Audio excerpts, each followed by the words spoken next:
Atas ini kira-kira apa yang Teh Cindy rasain kalau ada di sini gitu? Deg-degan, apa muringkak gitu, apa kumaha gitu? Merinding. Merinding. Kalau misalnya tadi sih dari perjalanan ya Teh, mungkin kalau misalnya merinding pasti ada, karena kan suasana ini malam ya, nggak kelihatan apa-apa gitu. Terus kalau misalnya udah datang ke sini, memang yang barusan Akang bilang, auranya di sini emang hangat gitu, agak hangat. Ya mungkin kalau misalnya dari perjalanan tadi, saya merasakannya merinding dan di pundak itu berasa agak berat dan hangat.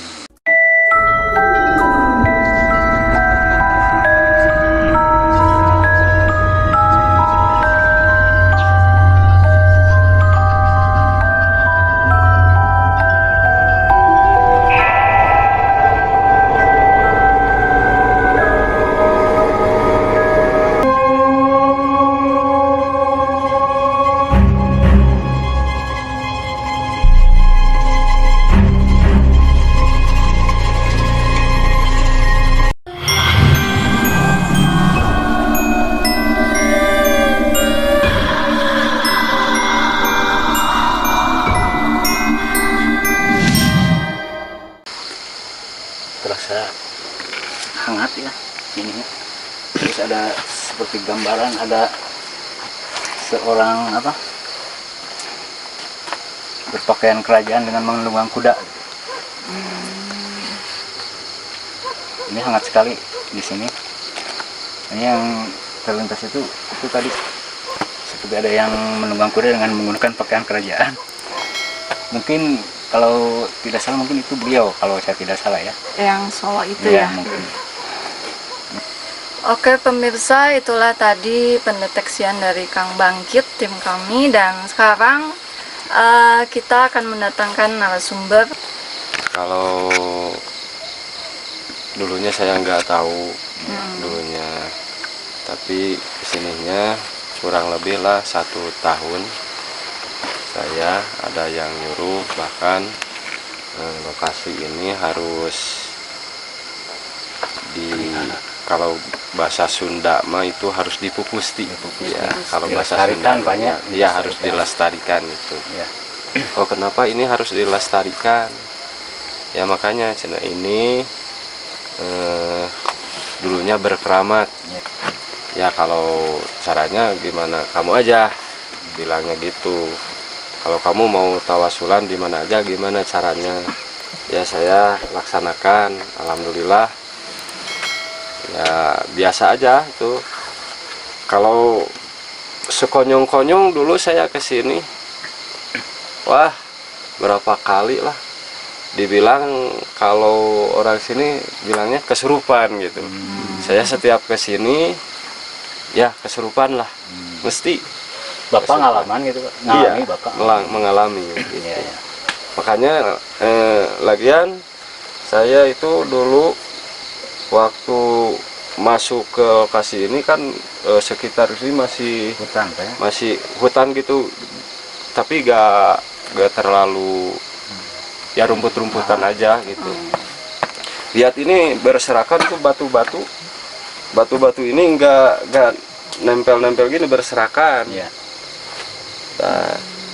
Nah waktu itu setahun ke belakang saya tanya, saya dulu kesini batu-batunya berserakan, kok sekarang jadi gini. Nah makanya itu. Ini Bapak yang beresin atau secara ini tanpa ada yang sepengetahuan siapa-siapa atau udah beres batu gini Pak? Saya yang beresin. Bapak yang beresin. Saya yang beresin. Dulu pernah ada kejadian, ya dibilang aneh bisa gitu ya. Kok orang tua saya, mertua saya marah-marah melulu gitu. Kenapa tuh marah-marah melulu? Waktu itu saya disuruh ke sini. Ada apa? Iya. Ternyata gini-gini, batu-batu, bahkan bukannya batu-batu yang ada di sini, yang kurang lebih lah 50 meter ada ke sana. Ada yang ngambil batunya tuh. Ya. Ada yang ngambil? Iya, ada yang ngambil, mungkin dibawa ya, ke rumah. yang bawa ke rumah dipakai bangunan lah. Oh, gitu. Ya. Ya saya pulang, laporan sama mertua, mah gini. Hmm. Oh iya. Makanya. Dulu waktu saya pertama kali ke sini, ya ini berserakan. Bahkan ada yang bilang di sini katanya pemangkonan gitu apa? Ya. Siapa yang bisa mengangkat batu itu? Oh, Ya. iya, iya. Gitu. Makanya saya titip dari mulai sekarang kebetulan ini ada Di daun kelor. ya itu titip ke warga khususnya Kampung Legok Solo Iya.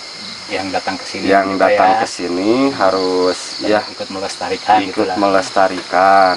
Tidak mengambil apa yang ada di Jangan, sini gitu ya, ya, terutama itu. batu-batu ini gitu kayak. Yang terutama ini batu-batuan, Iya, batu-batuan yang ada di sini karena ya dulu pernah Boleh dibilang dikeramatkan gitu Iya, kayak batu-batu iya, di iya. sini itu ya. boleh dibilang dikeramatkan. Iya.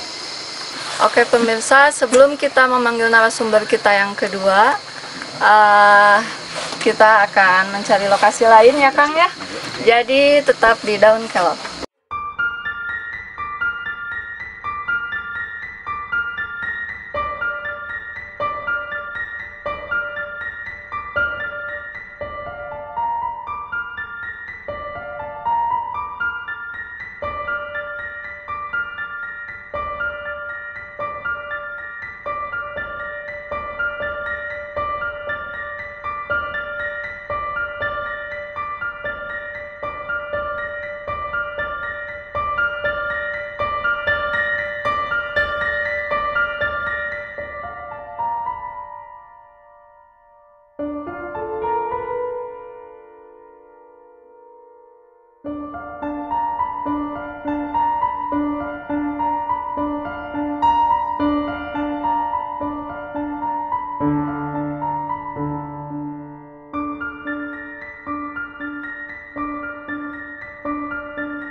Pernah datang ke sini, bahkan disebut sering bias gitu.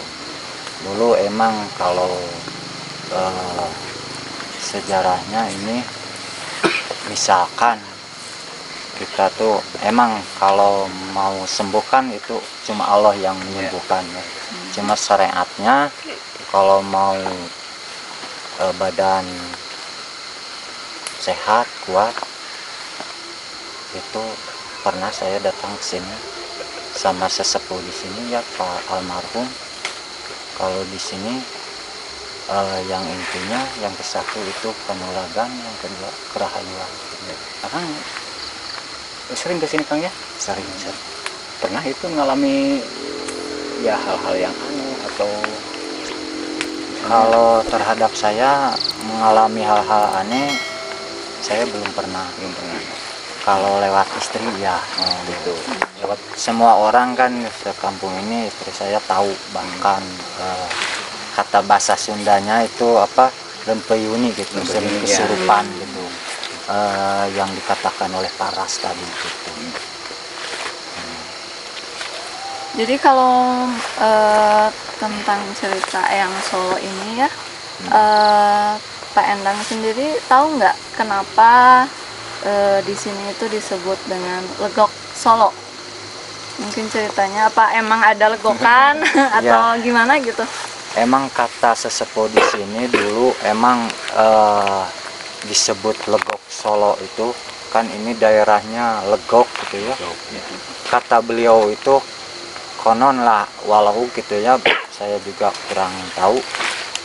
Ada orang Solo kesini atau ya beliau Mbah Dalem Raden Rahmat, beliau itu kata sesepuh ini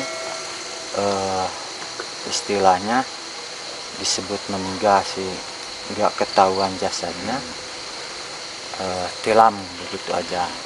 Emang dulu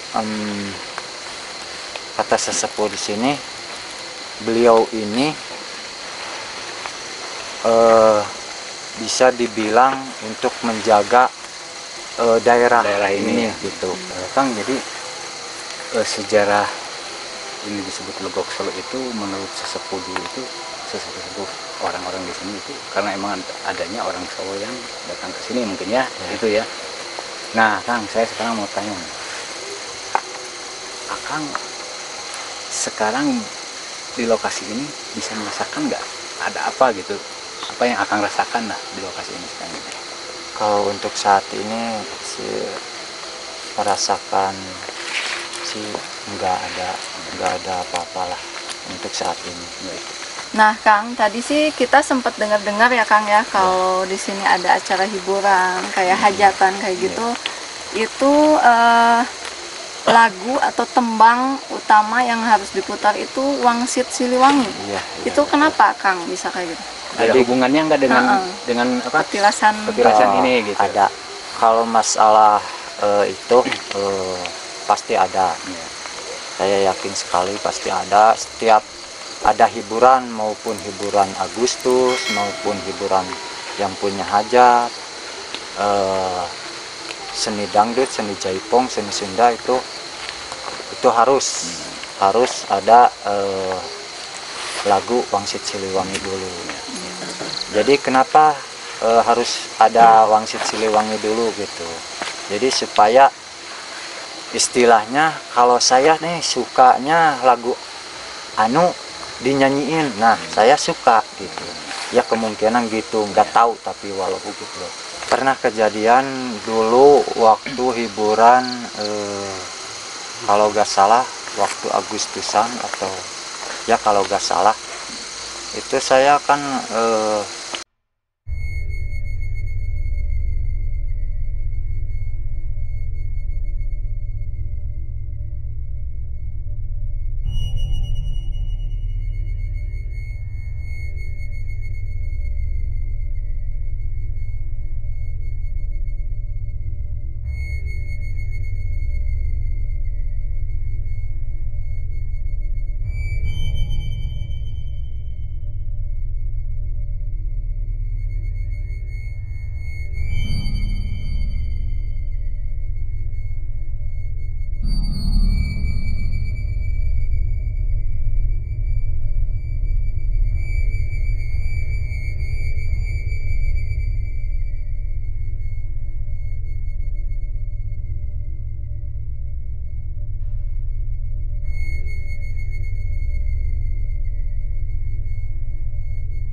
di sini emang hangat gitu, agak hangat, apalagi pas mungkin kalau misalnya duduk di sana. Tapi kalau misalnya yang saya rasain, ya mungkin kalau misalnya dari perjalanan tadi saya merasakannya merinding dan di pundak itu berasa agak berat dan hangat. Tapi Teh Cindy pernah nggak sih sendiri gitu kesini malam-malam atau siang-siang, berani gitu apa gimana? Kalau untuk malam-malam enggak Ya. Teh Cindy pernah dengar nggak mitos-mitos yang ada di sini gitu? Apa aja gitu? Ya paling yang kayak barusannya mitosnya itu sama kayak pernah dengar bahwa di sini tuh pernah ada sosok Pajajaran gitu. Dan cuman itu aja sih yang saya dengar dari warga-warga sekitar sini tuh.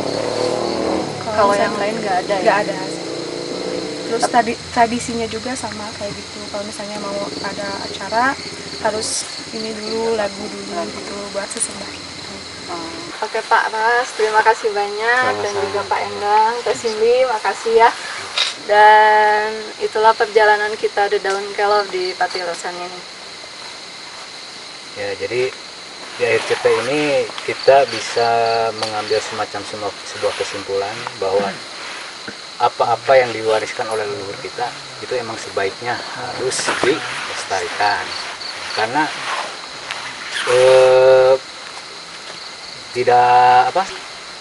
selama itu tidak bertentangan dengan keyakinan kita tetap harus menjunjung tinggi adat budaya leluhur kita gitu Pak ya. Oke pemirsa, sampai di sini perjalanan di Daun Kelor di Legok Solo yang berada di Desa Mekarwangi, Kecamatan Sindangkerta, Kabupaten Bandung Barat. Dan sekali lagi terima kasih Pak Ras, terima kasih Pak Endang dan juga Teh Cindy. Dan oke pemirsa, sampai ketemu lagi di video kita selanjutnya di The Daun Kelor. Assalamualaikum warahmatullahi wabarakatuh.